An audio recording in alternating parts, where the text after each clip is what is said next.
மீண்டும் உங்களை நாம் சந்திப்பதிலே மிக்க மகிழ்ச்சி அடைகின்றோம். நான் இலங்கையிலே இருந்து பதுளை போதனா வைத்தியசாலையிலே இருந்து வைத்தியர் கிருஷான் வேதநாயகம்.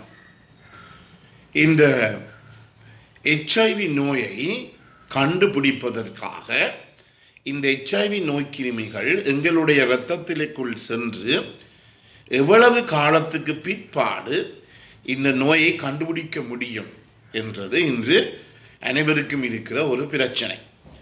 பல பேர் தொலைபேசியின் மூலமாக அழைப்புதல்களை எடுத்து இந்த கேள்வியை அடிக்கடி கேட்பதை எங்களாலே காணக்கூடியதாக இருக்கின்றது.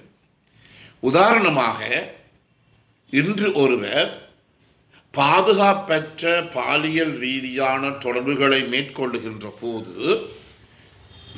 இன்றிலிருந்து சரியாக 6 கிழமை வருகின்ற போது இப்போது எங்களாலே பாவிக்கப்படுகின்ற இந்த இரத்த பரிசோதனை முறைகள், நான் முதல்ல உங்களுக்கு சொன்னேன், அதிவிரைவு சோதனை ரேபிட் டெஸ்ட் என்று சொன்னேன்.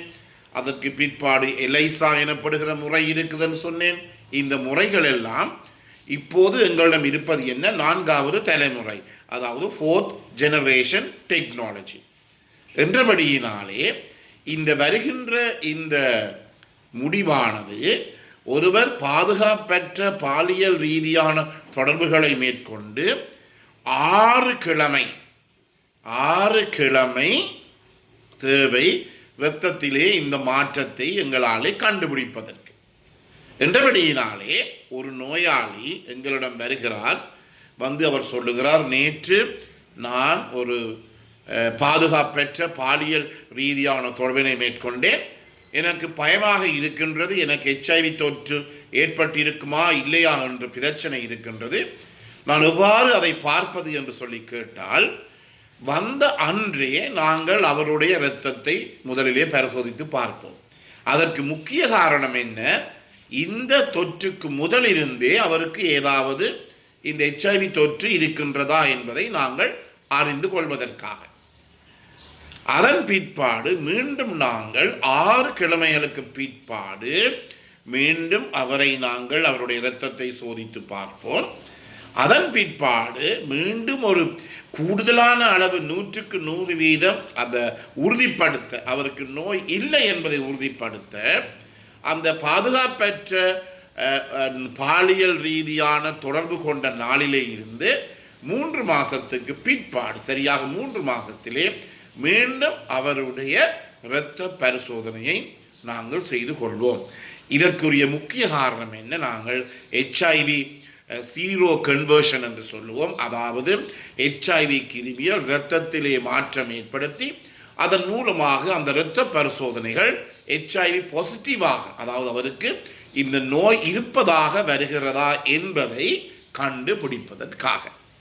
எனவேதான் இதை பற்றி ஒருத்தருமே பயப்பட வேண்டிய தேவை கிடையாது. சில பேர் சொல்லுவார்கள், ஐயா நான் ஒவ்வொரு மாதம் வந்து சோதிக்க போகிறேன், 1 வருஷம் மட்டும் சோதிக்க போகிறேன் என்று. அப்படி அல்ல. இங்கு தரப்படுகின்ற முடிவுகள் எல்லாம் மிகவும் மிகவும் துல்லியமானது, சரியானது, அக்குரேட் என்றபடியினால் இதை பற்றி ஒரு விதமான பிரச்சனையும் நாங்கள் பட வேண்டிய தேவை கிடையாது. எனவே சில நேரங்களிலே சிலர் பாதுகாப்பற்ற தொடர்புகளை மேற்கொண்டாலும் அவர்கள் இந்த ஆணுறை அல்லது கொண்டமை அணிந்து இந்த பாலியல் ரீதியான தொடர்பினை மேற்கொள்ளுகின்ற போது சில நேரங்களிலே அந்த ஆணுறையானது சில நேரங்களிலே இந்த பெண் உறுப்பிலே கலண்டு போகலாம், அல்லது இந்த ஆணுறையானது சில நேரத்திலே வெடித்து விடலாம், உடைந்து விடலாம். இப்படிப்பட்ட பிரச்சனைகள் ஏற்படுமாக இருந்தால் அங்கும் ஒரு பிரச்சனை இருக்கிறது. அது பல பேர் கூட இப்படிப்பட்ட பிரச்சனைகளும் சில நேரங்களில் நடிச்சாமல் 1 மணிக்கு 2 மணிக்கு கூட சில பேர் தொலைபேசி அழைப்புதல் எடுத்திருக்கிறார்கள், வெளிநாடுகளிலிருந்து கூட அழைப்புதல்களை எடுத்திருக்கிறார்கள். எனவே இந்த நிலைமைகளில் தான் இதைத்தான் நாங்கள் செய்கின்றோம். அந்த நோயாளி வந்தவுடன் முதல் நாளிலே அவர் இரத்தத்தை HIV சோதனைக்கு உட்படுத்துகிறோம். அதன் பிற்பாடு மீண்டும் 6 கிழமைகள் அல்லது 42 நாட்களுக்கு பிற்பாடு அவரை சோதனைப்படுத்துகின்றோம். அடுத்து பிற்பாடு மீண்டும் சரியான ஒரு முடிவை பெறுவதற்காக 3 மாதத்திற்கு பிறகும் இந்த இரத்த பரிசோதனைகளை நாங்கள் மேற்கொள்ளுகிறோம். இதுதான் இன்று உலகம் முழுவதுமே கடைபிடிக்கப்படுகின்ற ஒரு முறையாக இருக்கின்றது. அதன் பிற்பாடு 3 மாதத்துக்கு பிற்பாடு எங்களுக்கு தேவையில்லை. ஆனால் சில பேர் கேட்கின்ற ஒரு பெரிய பிரச்சனை என்ன, ஏன் 6 கிழமைக்கு பிறகுதானே அந்த தொற்றை கண்டுபிடிக்க முடியும், ஏன் நீங்கள் முதல் நாளிலே இதை செய்கிறீர்கள் என்றால், முதல் இருந்தே இந்த தொடர்புக்கு முதல் இருந்தே அவருக்கு HIV நோய் இருக்கலாம் என்ற ஒரு சந்தேகத்திலே தான் நாங்கள் இந்த பரிசோதனைகளை செய்கின்றோம். அதே நேரத்திலே இன்னும் ஒரு மிக முக்கியமான விடயத்தை இதிலே நாங்கள் பார்க்க வேண்டும். அதாவது ஒரு வைத்தியசாலையில் வேலை செய்கிற ஒரு வைத்தியர் அல்லது வைத்தியசாலை ஊழியர் அல்லது வைத்தியசாலை மருத்துவ அதாவது மருத்துவத்தார் என்றால் நாங்கள் நர்ஸ் என்று சொல்லுவோம், நர்சிங் ஆஃபீஸர், இப்படி யாராவது இருக்கின்ற போது அவர்கள் ஒரு நோயாளியிலே இருந்து இரத்தத்தை எடுக்கின்ற போது அவருக்கு தற்செயலாக அவர் பாவித்த அந்த ஊசி, அந்த ஸ்விஞ்ச், அந்த நீடில், அந்த ஊசி இவருக்கு இந்த சுகதேகியான இந்த சுகாதார ஊழியருக்கு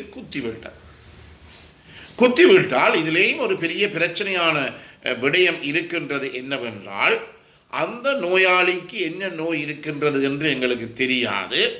சில வேளைகளிலே HIV நோய் இருக்கலாம். என்றபடியால் இவருக்கு இந்த ஊசி குத்தினபடியால், இந்த நீரில் பிரிக் என்று சொல்லுவோம், ஊசி குத்தினபடியினாலே இவருக்கும் இந்த HIV தொற்று ஏற்படலாம்.